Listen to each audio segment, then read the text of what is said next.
السلام علیکم ورحمت الله وبرکاته. زما عزتمند او اکثر ملګري داسې راځي هغې وایي زموږ ورور دی یا وراره دی، هغه کونترې ساتلې دي، کونتر بازیانې کوي او یا نشې کوي، ډېر زیات نشې تماشې کوي، آیس کوي یا چرس کوي یا نور نشې کوي. نو دغه نه منې کېږي. موږ ډېر وکړو، جیل کې مو ورکړو، هسپتال کې مو ورکړو، خو دې نه منې کېږي. دې لپاره موږ کم عمل وکړو. یا داسې نور سړي جواریانې کوي، دغه ملګري یا لوفریانې کوي، کار روزګار نه کوي، کور کې بد اخلاقیانې کوي. د هغې دپاره د قرآن پاک یو آیات د سره هغه مبارک درته وایم. هغه د 9 سپاره ده، پیلنۍ رکو کې یو کم 90 نمبر آیات دی.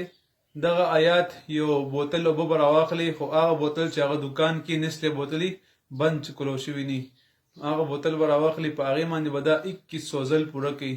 دغه آیات ته انما الخمر والمیسر والانصاب والازلام رجس من عمل الشیطان فاجتنبوه لعلکم تفلحون.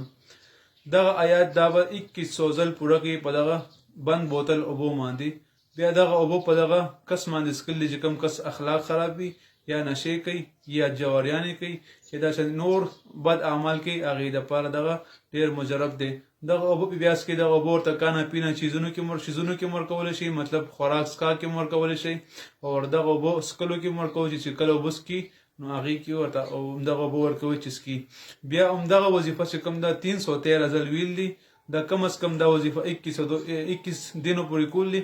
انشاءالله العزیز 21 دنو کې به دا کس بالکل د نشې نه منع شي، او دغه رنګې به دغه بد اخلاق او بد اعمال هغې نه به هم منع شي. الله تعالی دې زموږ او ستاسو حامي او نصیر وګرځېږي. دغه ویډیو مخکې ملګرو سره شیر کړئ چې کوم ملګري په نشو کې مبتلا دي یا بد اخلاق کې مبتلا دي، بد اعمالو کې مبتلا دي، الله رب العزت دې هغې نه دوی ته د هغې نه نجات ورکړي، او الله تعالی زموږ او ستاسو حامي او نصیر وګرځېږي. السلام علیکم ورحمت الله وبرکاته.